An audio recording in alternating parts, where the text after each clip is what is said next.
Bienvenue dans ce rendez-vous mensuel qui essaie de faire de la pédagogie sur les enjeux européens de demain. Nous faisons cela avec nos législateurs, les députés ici même à Strasbourg, dont vous êtes, Pascal Durand, bonjour. Bonjour.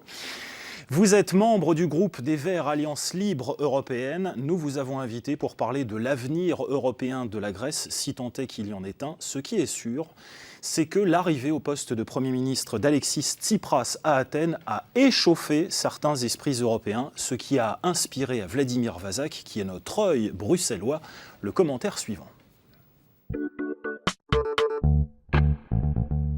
Jusqu'à maintenant, la bienséance diplomatique était encore la règle ici à Bruxelles. Les pays de l'Union européenne, et en particulier ceux de la zone euro, se parlaient calmement, édulcorant leurs divergences sur la politique économique qu'ils menaient. Mais voilà que depuis l'élection d'Alexis Tsipras fin janvier, les esprits s'échauffent. Il faut dire que son gouvernement ne manque pas une occasion d'agacer ce que l'on appelle encore ses partenaires européens. La crise a éclaté lorsque le Premier ministre grec a accusé l'Espagne et le Portugal, pays dirigés par les conservateurs, d'avoir cherché à asphyxier son pays lors des discussions autour de sa dette. Colère de Madrid et de Lisbonne, défense du gouvernement allemand pour qui M. Tsipras a commis une faute très inhabituelle selon les critères européens. Bref, le ton est tellement monté qu'il a fallu que la Commission européenne se fende d'une déclaration appelant les pays à l'unité. On calme le jeu. Tout ceci ne serait qu'anecdotique s'il n'y avait eu les précédents des dernières semaines, et en particulier après le nouveau délai accordé à la France par Bruxelles pour mettre en conformité ses finances publiques avec les règles de l'Union monétaire. Combien de commentaires, notamment ici en Belgique, ont rappelé que cela commençait à bien faire, ce manque de sévérité à l'égard de Paris, alors que beaucoup de pays ont dû se saigner pour rentrer dans les clous. On n'oserait pas toucher à la deuxième économie de la zone euro, too big to clash with, trop gros pour qu'il y ait un clash, dirait-on dans le jargon anglophone de Bruxelles. Mais finalement, alors, pourquoi s'inquiéter de ces tensions? Il n'y a pas de raison qu'il n'y ait pas de débat au sein de l'Union européenne entre les pays. Jean-Claude Juncker l'a rappelé lui-même en demandant à sa commission d'être plus politique. Les populistes de gauche comme ceux de droite n'ont-ils pas prospéré autour du manque de débat politique au sein de l'Union européenne? Et après tout, il rappelle très justement que les deux principaux groupes du Parlement européen, le PPE, la droite, et le PSE, la gauche, se tenaient main dans la main dans une grande coalition. Alors, après tout, s'il faut bousculer les règles de la bienséance diplomatique pour réveiller le débat en Europe, eh bien, pourquoi pas?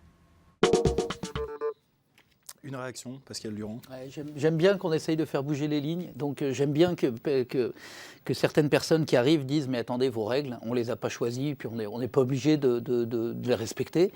Vous avez des principes où on essaye visiblement de trouver des consensus sans même dénommer ou essayer de trouver les vraies causes. Ils arrivent, ils tapent un peu du pied et ils disent « nous, on n'est pas d'accord avec vos règles ». Donc c'est plutôt bien. Pour reprendre le titre générique de cette émission, est-ce que c'est l'Europe qui est malade de la Grèce ou c'est la Grèce qui est malade de l'Europe? Là, c'est la poule et l'œuf. En réalité, il y a des causes qui sont multiples et elles vont des deux côtés. Mais je pense qu'on en parlera peut-être un peu plus dans le détail, mais clairement, la réponse européenne à la crise grecque n'est pas du tout à la hauteur, d'une part, elle n'est pas du tout la bonne.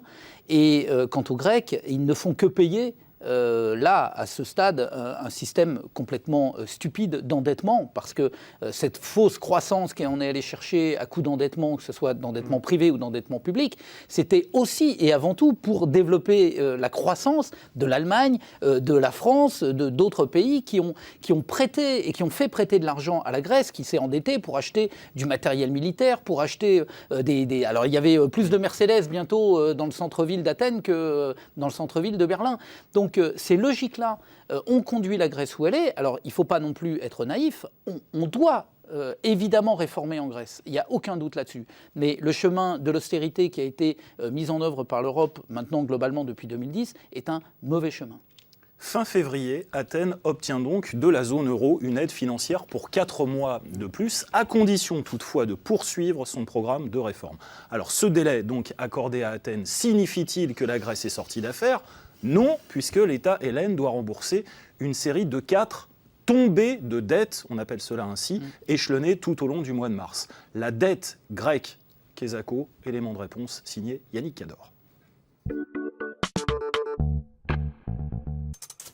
Tous les superlatifs ont été utilisés pour désigner la dette grecque. Rappelons donc simplement son montant, 322 milliards d'euros. Avant de nous pencher sur son évolution, intéressons-nous à son origine. Plusieurs facteurs l'ont fait croître continuellement. Les dépenses militaires, une corruption endémique, la difficulté de faire rentrer l'impôt, l'explosion des dépenses liées aux Jeux Olympiques en 2004 et enfin la crise économique mondiale qui a frappé le pays. En octobre 2009, le nouveau gouvernement socialiste révèle la catastrophe en annonçant un déficit budgétaire de 12,7% du PIB, le double du chiffre attendu. Pour éviter la banqueroute, la Grèce, qui doit assurer ses dépenses courantes et honorer le remboursement de sa dette, demande une aide internationale. Elle va bénéficier de 2 plans de sauvetage d'un montant global de 240 milliards d'euros. En mai 2010, le pays obtient une aide de 110 milliards, financée par les pays de la zone euro et le Fonds monétaire international. En février 2012, un deuxième plan de sauvetage de 130 milliards d'euros est mis sur pied. Quant aux créanciers privés, ils renoncent à la moitié de la dette publique grecque qu'ils détiennent, soit 107 milliards. Malgré cette aide, la Grèce ne sort pas de la récession et la dette ne se résorbe pas. Elle s'élevait à 300 milliards d'euros en 2009 contre 322 milliards aujourd'hui. Pour le dire autrement, la dette représentait 127% du PIB en 2009 contre 177% aujourd'hui. Cette dette, à qui appartient-elle ? Avant la restructuration de 2012, elle était en majorité aux mains des investisseurs privés. Aujourd'hui, les créanciers publics en détiennent 70%, soit environ 251 milliards d'euros répartis comme suit. 142 milliards au Fonds européen de stabilité. 53 milliards de prêts bilatéraux conclus entre la Grèce et les partenaires européens, au premier rang desquels on trouve l'Allemagne avec 15 milliards et la France avec 11 milliards. 32 milliards au FMI et enfin 25 milliards de bons du Trésor grec détenus par la Banque centrale européenne. Le reste de la dette est réparti entre des banques, des assurances et des fonds de pension. Fin février, la Grèce a obtenu de l'Allemagne et du reste de la zone euro une prolongation jusqu'à fin juin du programme d'aide en échange de nouvelles réformes. Elle veut mettre ce délai à profit pour renégocier avec ses partenaires européens, qui refusent pour l'instant tout allègement de la dette, dont le poids reste écrasant. Pour nombre d'experts, la dette n'est pas soutenable. Le scénario d'un Grexit, s'il semble pour un temps écarté, reste néanmoins d'actualité. Pascal Durand, plusieurs chiffres, mais un qui m'a particulièrement frappé. Est-ce que l'Union européenne est co-responsable du passage de la dette de 127% du PIB en 2009 à 177% aujourd'hui ? Je vous pose la question, j'ai entendu cette responsabilité pointée du doigt par des socialistes français. Ici. Bien sûr qu'elle est. Alors d'abord, il n'y a pas que l'Union européenne, hein, parce qu'il y a la Troïka. C'est cette fameuse Troïka, c'est-à-dire cet élément. On va y venir. Très bien, mais enfin, on peut déjà dire que la responsabilité, elle est aussi dans la mise en œuvre de cette Troïka avec le Fonds monétaire international, et donc au-delà de la simple Union européenne. Mais enfin, moi, j'ai entendu ces chiffres et c'est normal que vous me fassiez réagir dessus. Mais là, vous voyez typiquement. On est dans une logique comptable du monde. C'est-à-dire que ce que vous êtes en train de décrire, c'est tout simplement un monde dans lequel on a essayé de raisonner et de regarder exactement comme une entreprise ou comme une épicerie. C'est-à-dire qu'on a pris la Grèce comme s'il n'y avait pas des gens derrière. Exactement comme quand certains comptables voient une entreprise sans penser qu'il y a des salariés dedans. Il y a des gens qui en vivent, il y a des gens qui travaillent, qui se lèvent tous les matins, etc. Le résultat des crises d'austérité et des politiques d'austérité qui ont été menées en Grèce, c'est qu'il y a 3 millions de personnes, par exemple, qui sont privées de soins sociaux. Si je dis ça, c'est pas pour faire pleurer dans les chaumières ou pour dire « Ah mais oui », non, c'est tout simplement, il y a une réalité sociale et humaine. Quand vous dites à des gens « On va baisser votre pension de retraite », c'est des gens qui ont travaillé toute leur vie et qui du jour au lendemain se voient amputés de 15, de 20, parfois de 30% de leurs revenus et qui n'arrivent plus à boucler à la fin du mois leur loyer. Ça, c'est une réalité objective. Et effectivement, là où il faut regarder ce qui se passe, c'est que l'Union européenne a imposé, d'abord, pourquoi on en est là aussi, on l'a dit tout à l'heure sur la croissance, mais il y a eu des chiffres, des bilans qui ont été trafiqués, avec la complicité des plus grands auditeurs mondiaux, notamment les grands groupes américains. On sait la responsabilité de Goldman Sachs, mais bien sûr, c'est-à-dire que pour pouvoir continuer à prêter, parce qu'on vous l'a dit, c'était des banques privées qui prêtaient, maintenant c'est les États. Parce qu'on a racheté les dettes privées, c'est-à-dire qu'on a fait en gros ce que les libéraux reprochent aux communistes de faire, c'est-à-dire de mutualiser, etc. Sauf que quand il faut sauver les banques, alors là, il n'y a pas de problème, on demande aux États d'intervenir. On fait du socialisme là, sans problème. Donc on a sauvé les banques privées pour l'essentiel. Donc on a maintenant pris des dettes sur un plan public, ça a été rappelé d'ailleurs par les États, notamment les grands États, enfin ou les plus riches. Mais la réalité, c'est qu'on a conduit la Grèce à cette crise terrible, et maintenant on lui demande de s'en sortir par des réformes qui sont des réformes où ce sont toujours les plus pauvres qui souffrent. Personne n'oblige la Grèce, par exemple, à imposer les riches. Personne n'oblige la Grèce à aller imposer les... Oui, je sens qu'on ne va pas rentrer dans le détail tout de suite, mais par exemple, le plus grand propriétaire foncier de Grèce, c'est l'Église orthodoxe. Il ne paye pas d'impôts. Absolument. Eh voilà. Alors, moi, je vous en trouve de l'argent, si vous voulez, y compris pour réformer la Grèce. Vous avez prononcé ce mot de Troïka. Eh bien, c'est vrai que ce mot, il revient en permanence. Qu'est-ce que c'est, la Troïka ? Eh bien, on va en voir une explication qui est toujours signée Yannick Ador. Aujourd'hui, leçon de vocabulaire. Que signifie le mot troïka ? Un bon vieux dico nous explique que le vocable, d'origine russe, désigne un traîneau tiré par 3 chevaux attelés de front. Un barman de ma connaissance me dit que la troïka est aussi un cocktail à base de Cointreau, de vodka et de citron vert. Et puis, plus généralement, le mot qualifie toute forme de collaboration politique à 3. C'est précisément ce qui nous intéresse ici. Pour nombre de citoyens, troïka est aujourd'hui synonyme de Grèce, d'austérité, de crise économique. Alors cette troïka qui passe le plus clair de son temps à aller se faire voir chez les Hellènes, quelle est-elle ? Elle regroupe des experts issus de 3 grandes institutions, la Commission européenne, la Banque centrale européenne ou BCE, et enfin le Fonds monétaire international ou FMI. Ces experts ont beaucoup voyagé ces dernières années et gagné un surnom, les hommes en noir. L'ennui avec les costumes noirs, par ailleurs très élégants, c'est qu'ils vous donnent parfois des airs de croque-mort. Leur mission, contrôler les dépenses et les réformes dans les pays surendettés, qui ont bénéficié de prêts de la part de l'UE et du FMI, ce qu'on appelle communément les plans de sauvetage, échafaudés par les États membres prêteurs. Les experts peuvent bloquer le versement des tranches d'aide financière. La Troïka intervient pour la première fois en Grèce en février 2010, lorsque le pays découvre la profondeur abyssale de son déficit.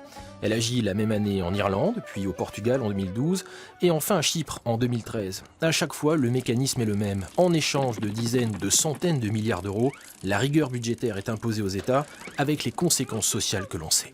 Ce qui explique les nombreuses critiques essuyées aujourd'hui par la Troïka qui agit sans contrôle des parlements nationaux et européens. Dogmatique, peu démocratique, sa structure actuelle devrait disparaître. La BCE pourrait ne plus participer à ce que l'on nomme désormais les institutions, Troïka restant pour une majorité de citoyens grecs synonyme de diktat et d'humiliation. Quand les Européens imposent à Athènes de collaborer avec la Troïka, est-ce qu'on n'est pas dans ce que vous disiez il y a un instant, c'est-à-dire qu'en fait on anéantit la fierté de tout un peuple ? C'est ça là ? On est là-dedans ? On est dans une certaine forme d'humiliation, bien sûr. Bien sûr, on est en train d'abord, on est en train de mettre sous tutelle bancaire un État, sans essayer d'avoir des procédures démocratiques qui le justifieraient.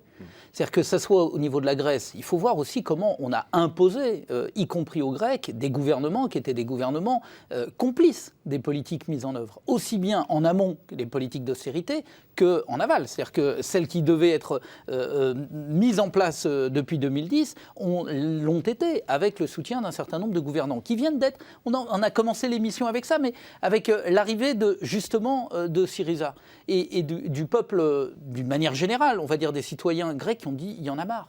Il y en a marre, redonnez-nous quand même la capacité à agir et d'essayer de porter une vision grecque. Donc ce qui se passe en Grèce a été un déni de démocratie. Mais qui aujourd'hui en Europe met le plus la tête de la Grèce sous l'eau ?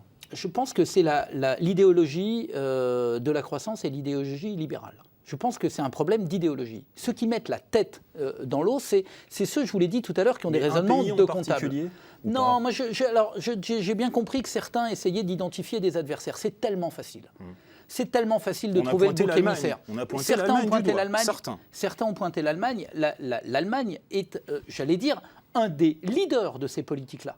Donc, à ce titre, effectivement, il faut dénoncer politiquement les choix de l'Allemagne. Mais moi, en aucune manière, je ne dénonce l'Allemagne. Ça n'est pas l'Allemagne en tant que telle, pas plus que la France. Non, c'est simplement les politiques qui sont mises en œuvre. Et oui, on a une idéologie absolument stupéfiante d'incapacité à gérer ce qu'était l'Union européenne. L'Union européenne, au départ, c'était un espace de solidarité. C'était le fait de mettre en commun un certain nombre de biens, de services, et de dire ça va relier les citoyens européens entre eux et on va être plus fort pour pouvoir à la fois parler au monde et en même temps pour s'aider. C'est ça l'Union européenne. On l'a complètement perdu. On est dans des logiques de compétition, de bons élèves, de mauvais élèves et de notation. À propos de l'Allemagne, je voudrais quand même vous soumettre une citation. Elle est signée donc Wolfgang Schäuble, qui, comme chacun le sait, est donc le grand argentier Absolument. allemand. Il a dit la chose suivante, on va sans doute voir la situation à l'antenne, la Grèce ne peut pas décider en Europe du meilleur chemin à suivre. Est-ce qu'on ne peut pas renvoyer la question à Berlin en disant, est-ce que l'Allemagne doit décider du meilleur chemin à suivre ? Mais vous avez parfaitement raison, c'est exactement ça. Vous savez, Danny Cohn-Bendit avait une phrase extrêmement claire là-dessus. Il disait, il faudrait que les Français comprennent que l'Europe, ça ne peut pas être la France en plus grand, et que les Allemands comprennent que l'Europe, ça ne peut pas être l'Allemagne en plus grand. C'est-à-dire que, bien sûr que ça, ce sont des propos arrogants. Ce sont des propos qui consistent à dire, nous sommes en mesure de donner des bons, des mauvais points. Je vous dis, c'est comme un professeur qui arriverait avec des élèves. C'est pas bien. Mais c'est non seulement pas bien, mais ça ne mènera nulle part. L'Allemagne doit comprendre qu'elle est dans un destin lié avec la Grèce, parce qu'il en va de l'intérêt général. À votre avis, elle en a conscience? Je ne vais pas sonder la conscience de nos amis allemands. Simplement, ils en avaient conscience au moment où ils voulaient vendre leur armement, leur Mercedes et leurs machines-outils. Donc il y a un moment où ils comprennent bien que la croissance allemande, elle s'est faite aussi sur les exportations à l'intérieur de la zone euro. Donc ils le savent très bien. J'allais dire que tout est lié. Maintenant, c'est trop facile de dire à quelqu'un qui est dans une situation pénible, mais qui est dans une situation pénible parce qu'on l'a aussi amené là, je dis bien aussi, de lui dire, maintenant vous êtes un mauvais élève, on va vous sortir de l'école. Non, ça ne marche pas comme ça. Vous avez vu, Pascal Durand, que pendant quelques instants, on n'a pas parlé de chiffres. Je vais y revenir en vous soumettant un autre chiffre. Un chiffre que je trouve particulièrement stupéfiant et qui vient peut-être, pour certains, justifier d'une éventuelle dureté vis-à-vis de la Grèce.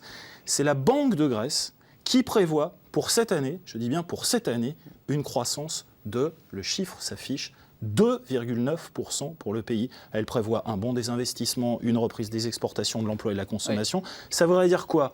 On purge et ça y est, d'un seul coup, le moteur de l'économie reprend. Vous savez, les prévisions de croissance, vous voulez que je vous fasse celle de la France, de Nicolas Sarkozy et de François Hollande ? Combien de fois on a dit, nous, à Nicolas Sarkozy à l'époque et à François Hollande depuis 2012, qu'il fallait arrêter de mentir aux gens avec cette fameuse croissance à 2 points, à 3 points. Sarkozy voulait aller la chercher avec les dents, les prévisions budgétaires qui avaient été faites. Pourquoi est-ce que la France, par exemple, est en difficulté aussi sur ces questions-là ? C'est parce qu'à chaque fois, on fait des prévisions, on fait croire aux gens qu'on va avoir des croissances à 1, 2, parfois on nous avait parlé de 2,5 en France, là on en parle de 3 points, et qui n'arrivent pas derrière. Non, maintenant, la problématique, c'est que j'aimerais qu'on arrête de raisonner uniquement en termes de pourcentage de PIB. On voit bien que depuis le temps qu'on raisonne en pourcentage de PIB, on échoue 25 millions plus même de chômeurs dans la zone euro. Est-ce qu'on va continuer à me dire combien ça coûte en points de PIB ?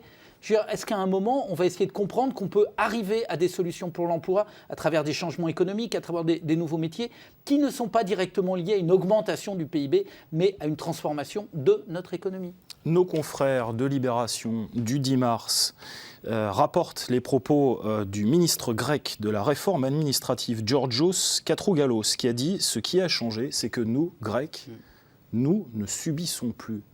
Est-ce qu'il faut qu'il change d'ophtalmos, monsieur, de lunettes ? Est-ce que c'est un effet de manche ? Est-ce que c'est quoi ? C'est un effet de manche, c'est-à-dire qu'en même temps, ça a essayé de redonner de la dignité. Parce que là, ça n'irait pas du tout avec ce que vous disiez sur la fierté grecque. Non, mais il y a un moment où il faut aussi mobiliser les populations. Quand on est dans la souffrance, il y a un moment où il faut se redresser. Et il faut dire, je ne vais pas accepter ça. C'est un malade qui est toujours malade. À un moment, il peut se dresser en disant, je ne vais pas accepter, je vais lutter contre quelque chose. Là, il faut que les Grecs reprennent leur dignité. Maintenant, il faut qu'ils le fassent aussi en ne soyant pas aveugles sur les raisons qui les ont conduits là. La question de la fiscalité, en Grèce, est une vraie question. La question de la corruption est une vraie question. Donc, ce sont des choix qui vont être des choix difficiles. Il ne faut pas croire que les Grecs vont s'en sortir uniquement en disant c'est la faute des Allemands ou c'est la faute des riches, ou ça ne marchera pas comme ça. Est-ce qu'Alexis Tsipras, durant sa campagne, il a trop promis ? Non, il a essayé de mobiliser. Après, il a essayé d'être honnête, notamment sur la question de l'euro. On ne le soulève pas assez. Moi, je l'avais relevé le jour de son élection. Il s'est battu en interne de son propre mouvement pour expliquer que ça n'était pas en sortant de l'euro ni en faisant de l'Europe le bouc émissaire des problèmes grecs que la Grèce allait résoudre ses problèmes. Il s'est battu justement contre la démagogie populiste qui consistait à dire tout ça c'est la faute de l'euro. On a les mêmes en France. Hein. Donc il a dit non. Non, nous avons besoin de l'euro, nous avons besoin d'une Europe qui nous aide. Parce que les taux d'intérêt que la Grèce a actuellement, qui sont des taux beaucoup plus faibles que celles qu'elle avait avant, c'est grâce à la solidarité européenne. Donc l'Europe n'est pas nécessairement une mauvaise chose. Il y a des politiques d'austérité en Grèce et qui ne sont pas bonnes. Ça n'empêche que l'Europe est un espace de solidarité, un espace qu'il faut plus démocratique et plus solidaire. Vous venez de prononcer un mot important, celui de populiste. Peut-être allez-vous porter ce regard sur ce qui suit. On parlait de la dette grecque il y a un instant, Pascal Durand, on a entendu votre propos là-dessus. Eh bien, voici une question qui vous est posée par un personnage que nous avons inventé ici même. Alors, on l'a baptisé Monsieur Grognon. Et Grognon, je peux vous dire qu'il l'est. Écoutez.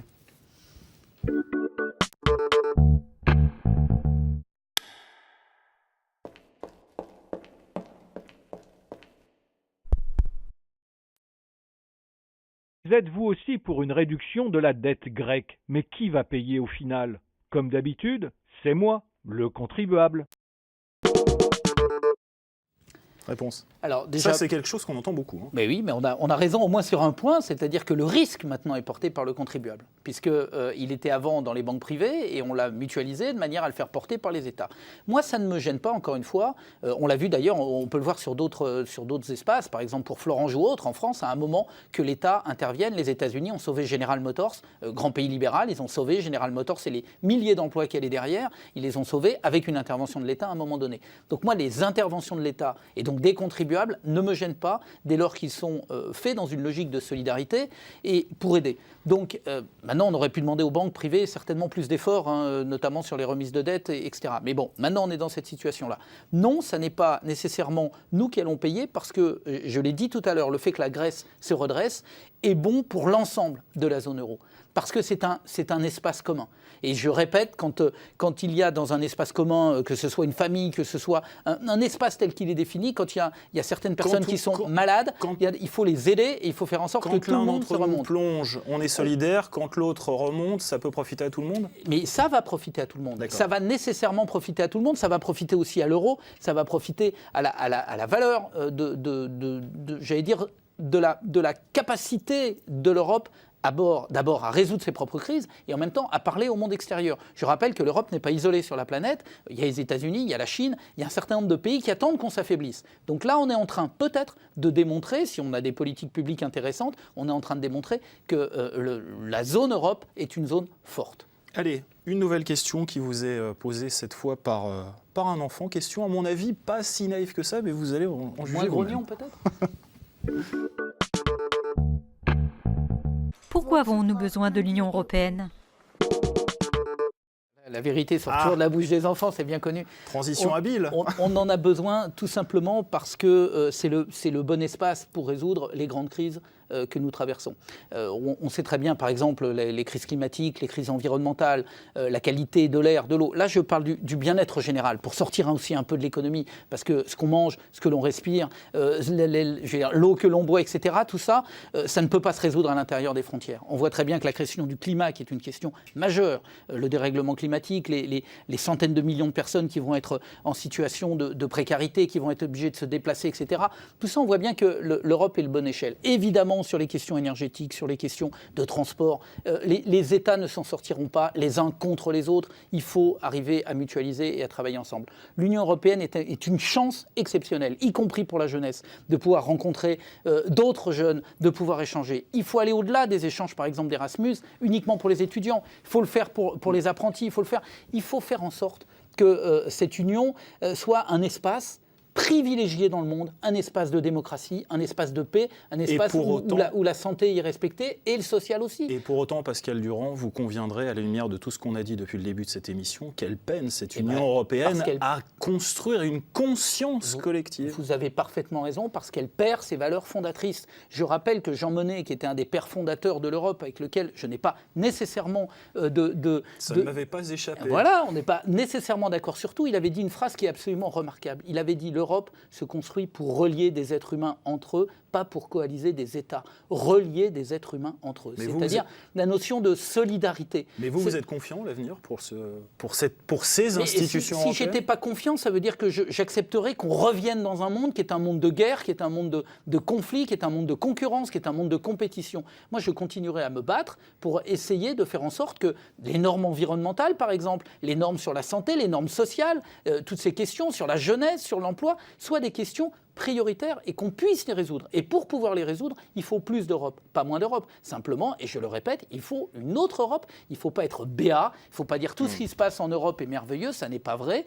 Il se passe beaucoup de mauvaises choses en Europe, mais ça n'est pas l'Europe. De la même manière qu'il peut se passer de bonnes ou de mauvaises choses en France, on ne remet pas en cause le fait qu'il y ait la France, on essaye de changer les choses en interne. Eh bien, il faut changer en interne l'Europe et il faut que les gens aillent voter et s'approprient l'espace démocratique européen. Le message est passé, ce sera le mot de la fin. Merci beaucoup Pascal Durand d'avoir été des nôtres, d'être venu nous voir. Merci à vous de nous avoir accueillis sur votre écran, quel qu'il soit. Passez une belle journée sur Arte. Rendez-vous, notez-le tout de suite, le 2 mai pour un nouveau rendez-vous, un nouveau numéro de Square Europe. D'ici là, portez-vous bien, prenez soin de vous.